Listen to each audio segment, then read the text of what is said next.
Welcome to the France 24 interview. Today we're in Ankara, Turkey, and our guest is Turkey's Foreign Minister Ahmet Davutoglu. Thank you very much for having us. Thank you. Last month, the French Parliament's lower house approved a bill that makes it illegal, that makes it a crime to deny genocides in general, and including the genocide against Armenians during Ottoman time. What do you think of this initiative? I think there are four dimensions of this bill.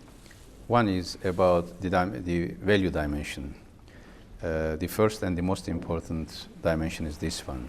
Freedom of expression, freedom of intellectual opinion is a universal value in our age.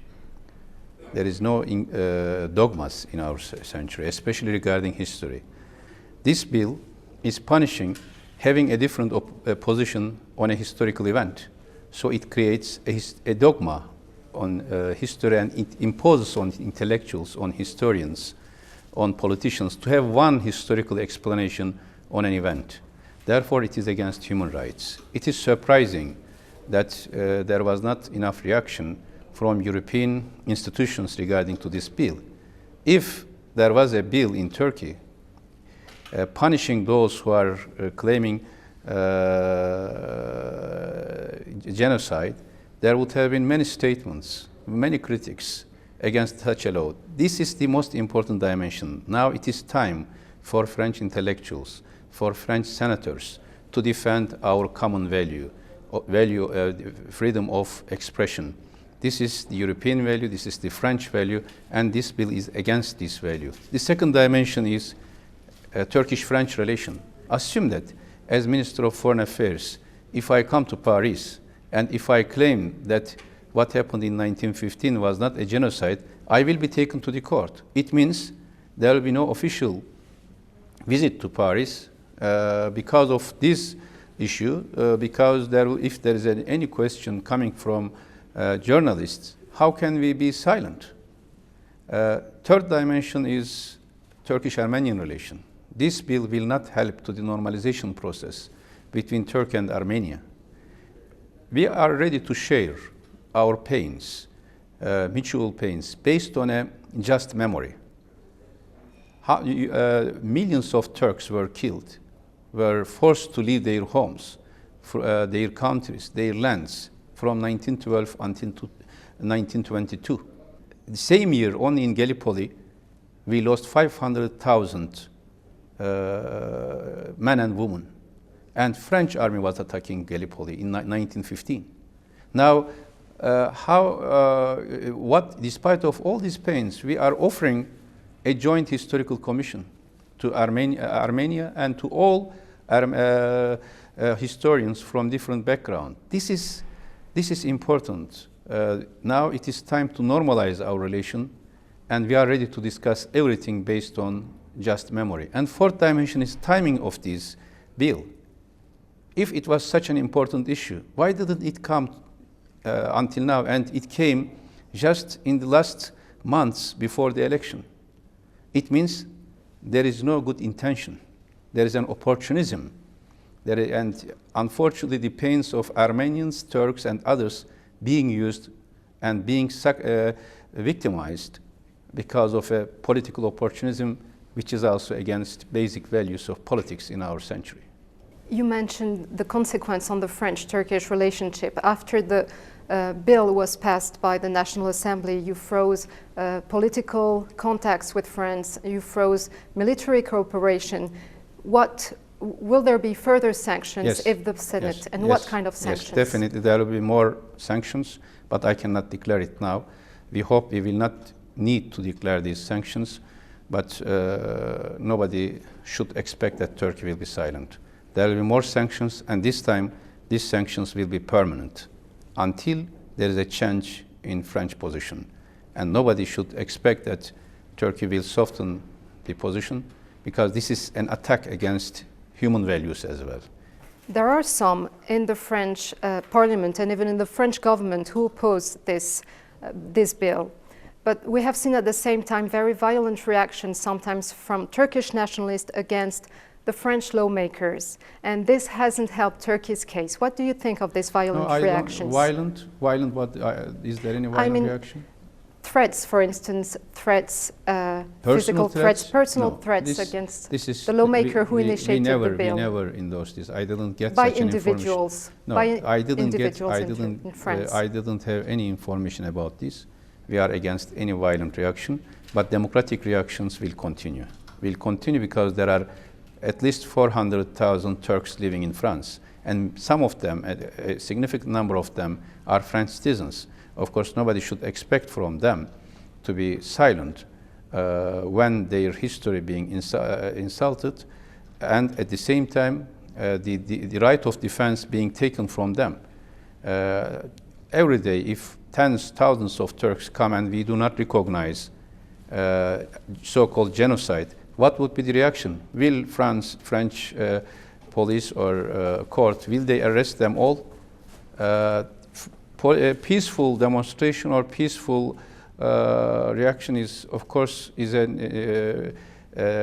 natural in democratic societies, but we are against any violent reaction or against any threat to individuals, especially to French senators, because I believe in the collective wisdom of French intellectual trend and French Senate. I hope that collective wisdom will prevent any wrong step Monday and coming weeks.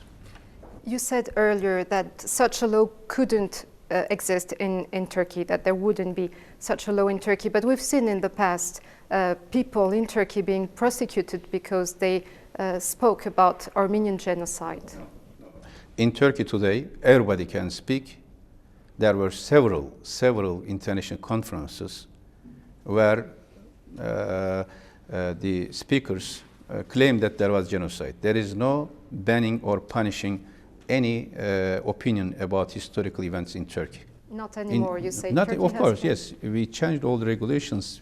Our government's main mission is reforming Turkish system. But even in the past, there was not such a law. There was an interpretation by individual judges. But in Turkish law, there is nothing to punish anyone because of an opinion.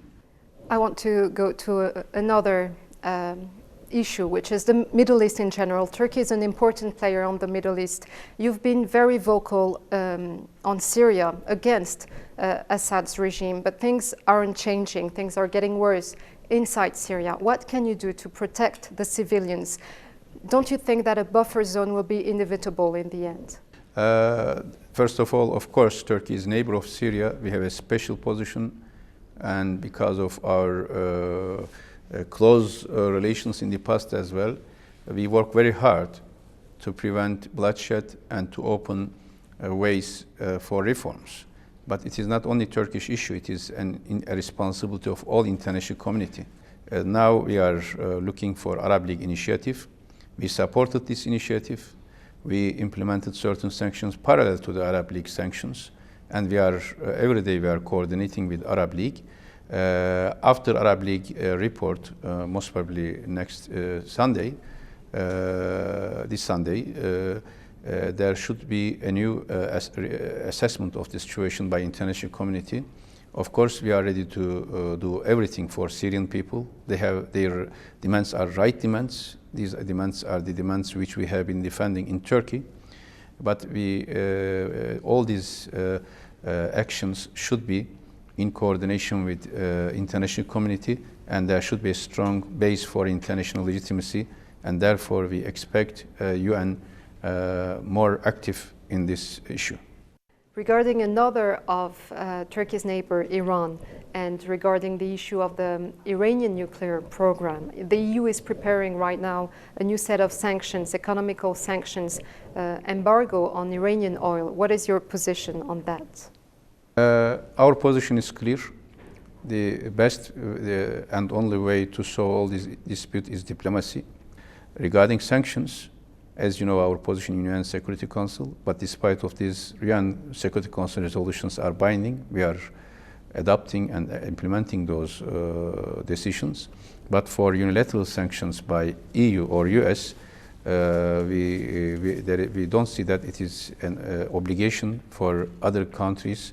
Therefore, as neighbor of Iran, we will continue our trade relations, and our economic relations, which is not against UN Security Council resolutions.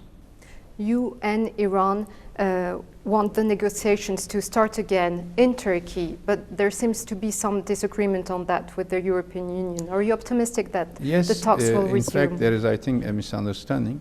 We didn't start any initiative as Turkey. That came from EU, from Madam Ashton, and from Iranian side. We have been talking to both sides for restarting negotiations. When I visited to Tehran, that was the request from Madam Ashton. I shared this with Iranian side. Iranian side agreed on this, and I shared this with Madam Ashton. Our only intention is to start these talks as early as possible to decrease the tension. Both sides, in principle, agree to meet. We hope soon there could be a meeting in Istanbul or anywhere else. For us, important is not prestige, but more important is to achieve a solution. But you still want to be a broker in the region in general? Whenever there is any need for Turkish help and assistance, we are always here in the most critical geography of the world. Thank you. Thank you. Thank you for watching this special program from Ankara. Stay with us for more news.